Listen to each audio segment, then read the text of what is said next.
Bismillahirrahmanirrahim. Assalamualaikum warahmatullahi wabarakatuh. Pada pagi ini saya akan mengulas atau mereview secara lengkap. Saya punya pembangkit listrik tenaga surya. Sekarang saya mulai dari rooftop, yaitu panel surya yang terpasang di atas atap.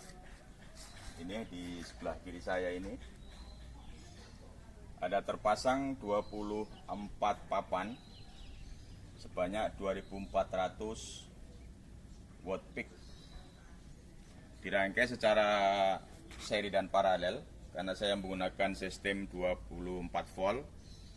Jadi di sini setiap papan ini menghasilkan 400 watt peak dikali 6, jadi totalnya 2400 watt peak. Ini secara real kira-kira menghasilkan sekitar 2200 watt saat cuaca bagus seperti sekarang ini. Gambar ini saya ambil sekitar pukul 07.00 waktu Indonesia bagian barat. Ini saya menggunakan fotovoltaik jenis polikristalin. Kenapa saya pakai polikristalin? Itu ada dua alasan. Yang pertama adalah karena harganya lebih murah. Yang kedua adalah karena di Indonesia ini sinar matahari tercurah sepanjang tahun, jadi menggunakan polikristalin masih sangat menguntungkan. Kemudian yang ketiga adalah rooftop yang saya pasang ini tidak ada halangan sama sekali dari teriknya matahari. Jadi dari jam 6 pagi sampai jam setengah 6 sore matahari bisa terpapar langsung di atas panel surya ini. Makanya itulah kenapa saya menggunakan sistem menggunakan jenis polikristalin, karena untuk menekan biaya investasi.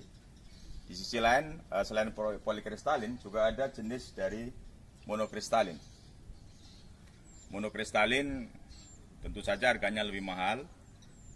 Jadi disitulah alasan saya tidak menggunakan monokristalin. Yang kedua adalah saat cuaca sangat panas, justru monokristalin tidak efisien.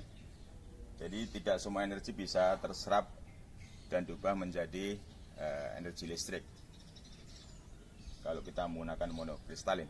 Jadi untuk monokristalin itu cocok kalau misalnya dipasang di daerah-daerah yang lingkungannya padat, sehingga banyak halangan dari gedung yang lebih tinggi yang ada di sekitarnya, sehingga sinar matahari tidak bisa terpapar secara langsung. Itu kita bisa menggunakan monokristalin. Kemudian yang daerah-daerah yang mempunyai 4 musim itu juga tidak cocok kalau menggunakan polikristalin. Jadi lebih cocok menggunakan monokristalin karena dia lebih efisien.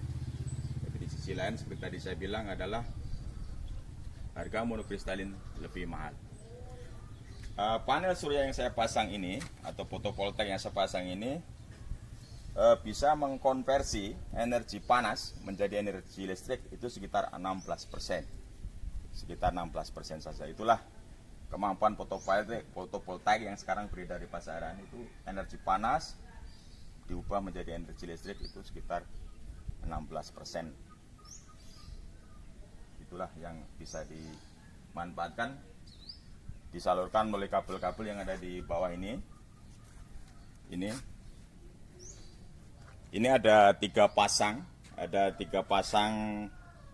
kabel, karena saya menggunakan 3 buah solar charge controller MPPT 3 unit. Jadi masing-masing pasang ini tersalur ke bawah sampai ke box panel yang ada di bawah. Untuk panel surya jenis ini itu sesuai dengan manual dari pembuatnya. Ini saat usia 10 tahun tingkat efisiensinya masih 90%. Kemudian saat dia berumur 20 tahun tingkat efisiensinya menjadi 80% bila dibandingkan dengan saat baru. Artinya apa? Artinya investasi pembangkit listrik tenaga surya itu bisa dipakai untuk jangka waktu yang lama. Bahkan untuk 25-30 tahun masih bisa menghasilkan energi listrik tentunya dengan efisiensi yang makin menurun. Jadi setiap 10 tahun kira-kira terjadi penurunan sekitar 10%. Artinya kalau sudah 30 tahun tingkat efisiensinya tinggal sekitar 70%. Dengan catatan tidak ada kerusakan secara fisik, misalnya ada retak dan sebagainya. Karena saat retak tentu dia akan terjadi short circuit, otomatis tidak bisa menghasilkan energi listrik secara efisien. Jadi untuk rooftop cukup segini. Nah, nanti kita akan lanjutkan untuk di bagian bawah, di bagian box panel kontrol dan di baterai. Box panel kontrol yang ada, yang sudah saya pasang secara permanen di dinding sisi sebelah luar dari dinding rumah, dan saya buka. Ini ada kuncinya. Kita lihat di bagian dalam. Saat ini pukul 7 pagi. Ini sudah MPPT-nya sudah menghasilkan rata-rata sekitar 11,5 ampere. 11,5 ampere, ada yang 11 ampere, ada yang 8,5 ampere. Kalau kita lihat dari wattnya itu ada 262, ini ada 278. Ini ada 198. Jadi ada 3 MPPT dari 3 pasang dari fotovoltaik yang ada di rooftop.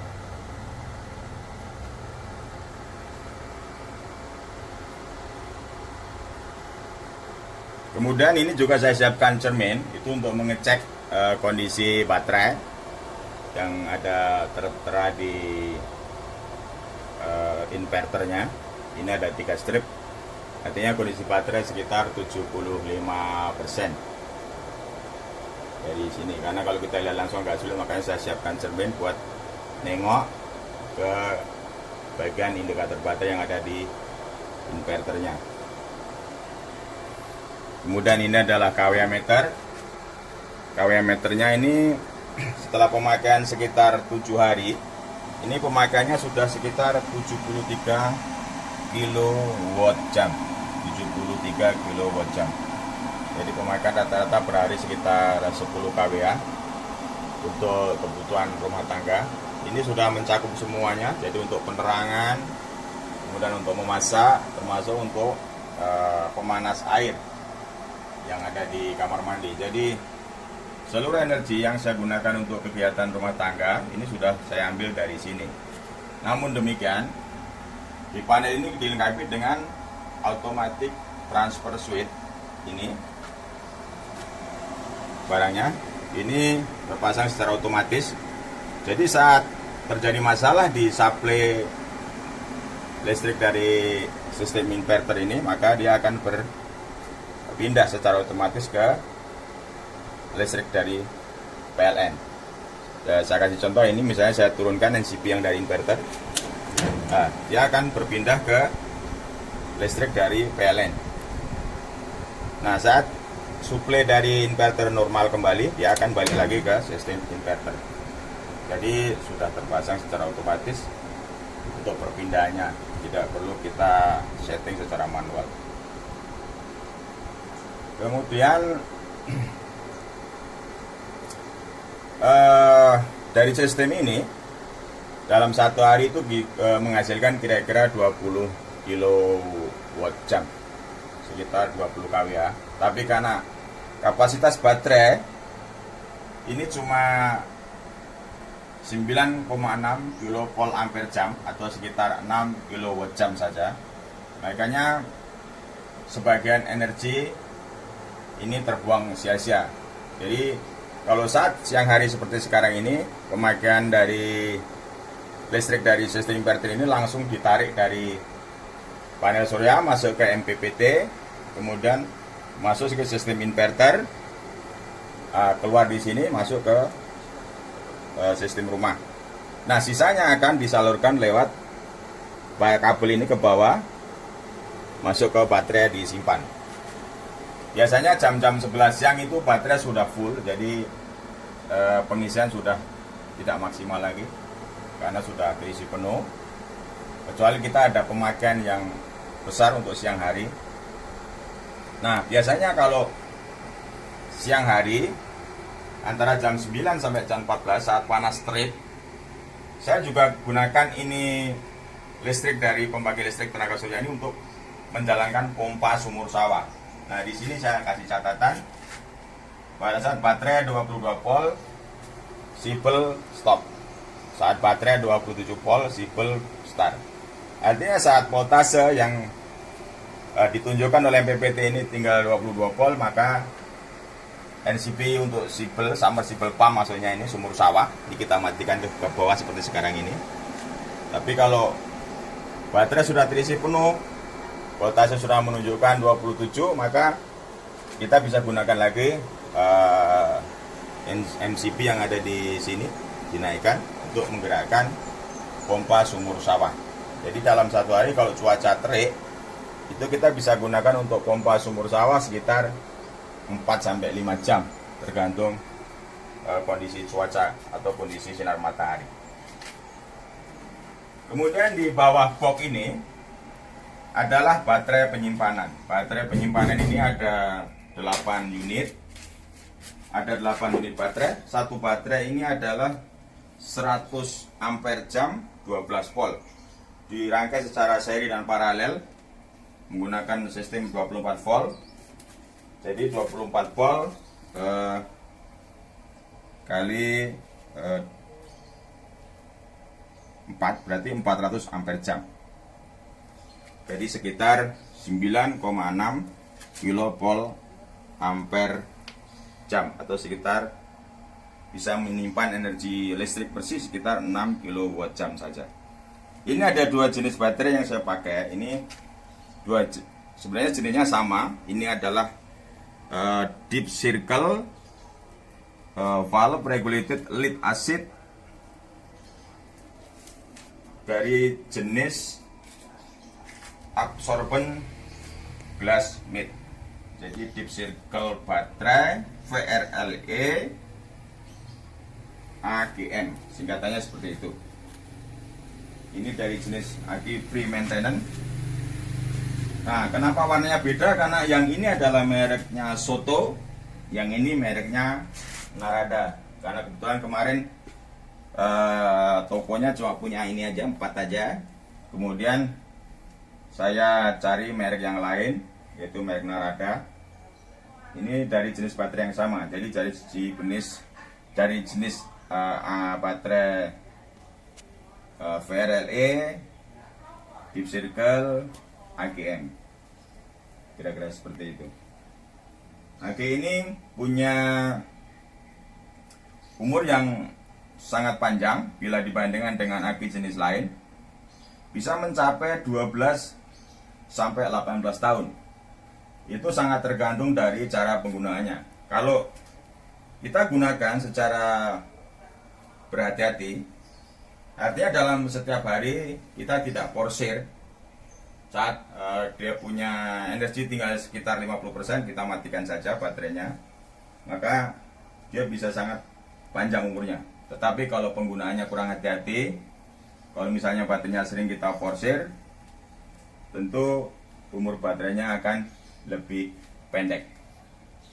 Nah, jenis aki ini, jenis aki VRLE AGM ini juga boleh dibilang ada kekurangannya, yaitu tidak bisa digunakan untuk energi yang sifatnya besar dan mendadak. Misalnya kalau kita gunakan untuk starter mobil atau starter kendaraan bermesin, itu kita butuh energi yang sangat besar, ampere yang sangat besar dalam waktu sekejap. Ini cocok digunakan untuk penggunaan energi yang stabil untuk jangka panjang. Itulah salah satu kelemahan. Yang kedua adalah kelemahannya adalah harganya memang lebih mahal bila dibandingkan dengan aki basah atau aki jenis lain. Aki ini lebih mahal karena dia free maintenance, kemudian umurnya lebih panjang, otomatis jika harganya juga akan lebih mahal dibandingkan dengan aki lain. Aki ini masuk jenis VRLE, valve regulated lead acid. Nah, di sini dia ada lubang yang terhubung dengan valve. Jadi di dalam sini ada valve-nya. Saat baterai ini overheating, jadi kepanasan karena misalnya pengecasan yang berlebihan atau misalnya penggunaan yang berlebihan, maka dia akan panas. Nah, di dalam sini ada di dinding sekat antar sel ini ada fiberglass yang berfungsi seperti handuk kalau kita mandi. Jadi dia menyerap uap dari elektrolit yang ada di sini saat panas, kemudian ditampung oleh absorbennya yang berwujud fiberglass yang di sekat-sekatnya ini.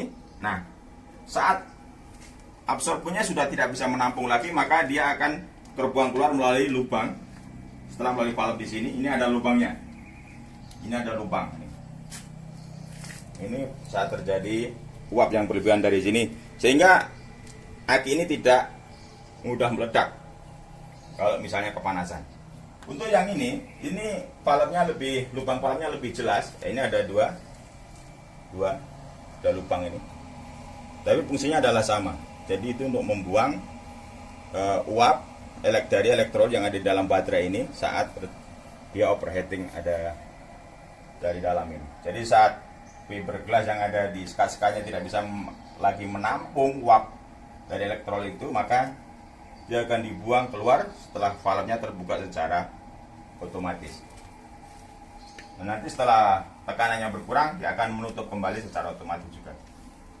Makanya baterai ini bisa dipakai untuk jangka waktu yang lama. Kemudian kelebihan lain juga dia punya kemampuan untuk menyimpan energi itu lebih tahan lama. Jadi misalnya walaupun tidak dicas dalam waktu yang lama, misalnya setahun itu, dia masih bisa dipakai karena sel desanya itu cuma antara 1-3% saja saat baterai dalam kondisi tidak dipakai.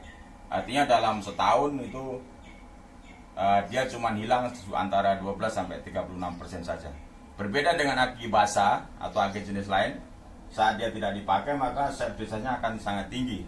Dalam tempo 3-4 bulan dia akan muatannya akan habis secara sendirinya. Tapi kalau baterai jenis ini itu sel desanya sangat kecil. Jadi kerugian atau kehilangan energi yang tersimpan di sini menjadi lebih kecil dibandingkan dengan baterai yang dari jenis yang lain. Saya rasa itu yang saya bisa sampaikan mengenai review dari pembangkit listrik tenaga surya yang saya pasang ini. Satu lagi tambahan, ini sistem ini sebenarnya support sampai fotovoltaik sampai dengan 4200 watt 4200 watt peak. Tapi saat ini saya baru menginstal sekitar 2400 watt peak. Jadi masih saya bisa upgrade ini sampai dengan 4200 watt peak. Untuk inverternya sendiri saya sudah tes. Ini dibebani sampai dengan 5000 watt itu masih mampu. Jadi saya sudah coba dengan pompa sumur sawah itu rata-rata penggunaannya 3300 watt. Kemudian di dapur rumah tangga itu sekitar kalau siang bisa sekitar antara 700 sampai 1000 watt. Itu inverter ini masih bisa bekerja secara bagus. Tentunya saat matahari terik. Tapi kalau kondisi seperti sekarang ini masih pagi, suplai dari fotovoltaik masih kecil, jadi untuk penggunaan yang besar seperti pompa sumur sawah belum bisa kita gunakan. Jadi demikian yang saya bisa sampaikan. Silahkan tekan tombol like kalau Anda merasa video ini bermanfaat. Kemudian jangan lupa subscribe bagi yang belum subscribe. Terima kasih. Wabillahi taufiq wal hidayah. Wassalamualaikum warahmatullahi wabarakatuh.